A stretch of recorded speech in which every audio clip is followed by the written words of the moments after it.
God, that's terrifying. I'm gonna be honest with you, this game took me completely by surprise. Hey people, Voice talking to you, and today we're checking out Project Silverfish, a new apocalyptic hardcore survival FPS with similarities to S.T.A.L.K.E.R and Escape from Tarkov. If you'd like to check this game out for yourself or see my full playthrough stream, there are links to both down in the description. The world as we know it has been fractured by an event known as the Threshold.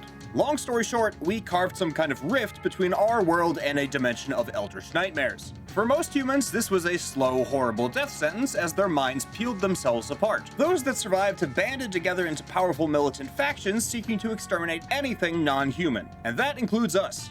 We are a member of a new species of anthropomorphic lizard rat humanoids called Inheritors. As the name suggests, the Inheritors deal with the horrors of this new world much better than humans do, and we're set to, essentially, inherit the world.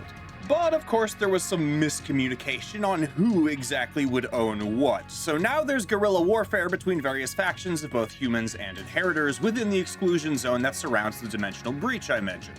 Needless to say, this world isn't exactly friendly to us. When we begin, we can select from several pre-made character classes with different perks, or we can make our own Inheritor from scratch. The customization options are simple but satisfying and offer us some choices that can drastically affect the gameplay.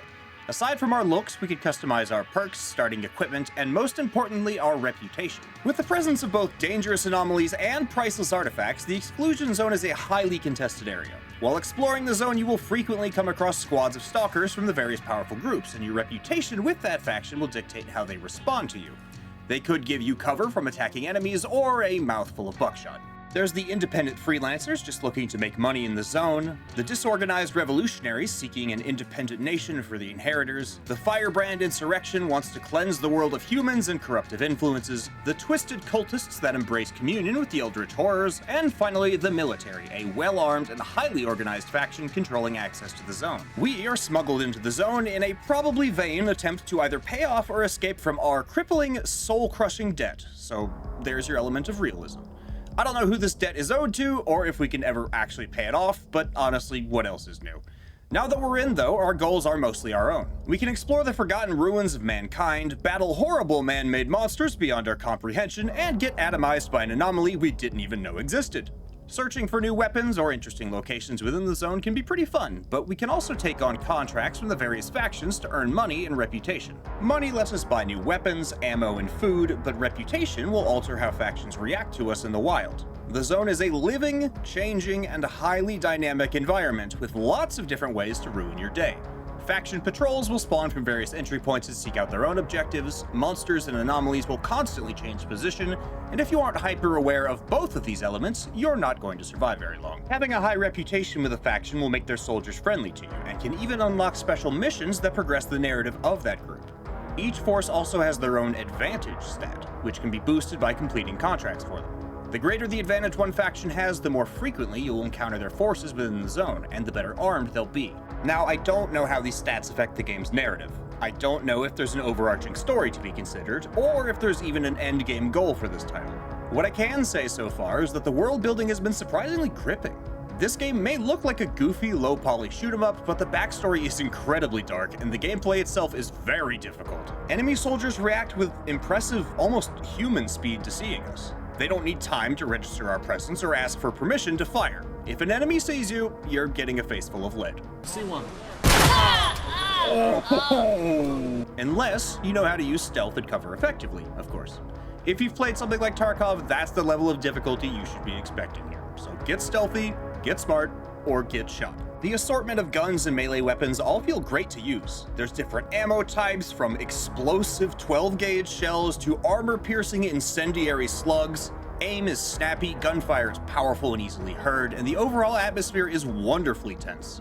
The graphics may not be anything groundbreaking, but the visual style of models, especially the horrible mutants stalking around, are incredibly detailed and absolutely horrifying. This is a game with some hardcore realism too. When it gets dark, it is pitch black. Like, you cannot see your hand in front of your face without a light.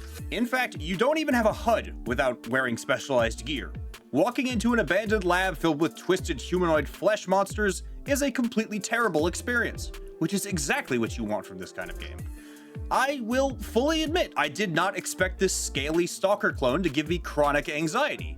But then you hear the sirens and the howls of the damned, and now you're scared to leave your house at night. What is that sound?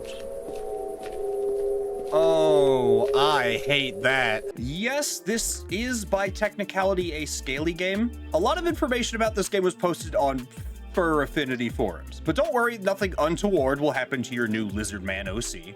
Well, actually, I take that back, because this game will absolutely f you at the first opportunity. There are some solid options for tweaking the difficulty, like altering the amount of inventory you could keep on death, and you can usually go back and pick up your stuff. But if you don't like punishing games that force you to learn from your mistakes, most of which will result in your death, then this one will likely be more frustrating than enjoyable. This is also an early access title made by a single developer named Cyrus Pendrake, which, first of all, is incredibly impressive. But that also means that the quality of life and certain game elements aren't super polished. For example, you can't toggle crouch, so to sneak you've got to be willing to hold down the button. You'll also have to manually check for task completion, and there's some pretty hardcore realism elements baked in, so finding your goal, your dropped gear, or anything else will require you to use a map, compass, and landmarks with minimal digital assistance. I'd also like the ability to modify guns with attachments instead of just having to find the weapons that have them equipped. This would make the loot pool more interesting and also add a bit more flavor to the world at large. Also, having a stash in every faction base just makes sense to me.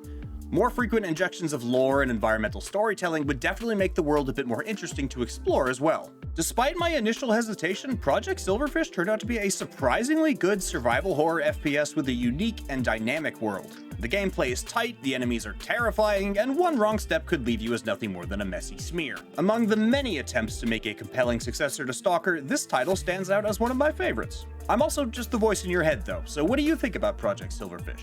Do you like the mix of goofy and cosmic horror? Are you interested in the world building and the interfaction politics? What changes would you like to see in the finished version? Let me know what you think down in the comments. I'd love to hear from you. If you enjoyed this video, leaving a like or a comment helps me out a ton and means I don't have to eat the frog in my pocket. Sorry, frog. If you want more, subscribing is the best way to support the channel and keep new content coming your way, because I put out new stuff every week. Thanks so much for listening to me today, and you'll be hearing from me again real soon.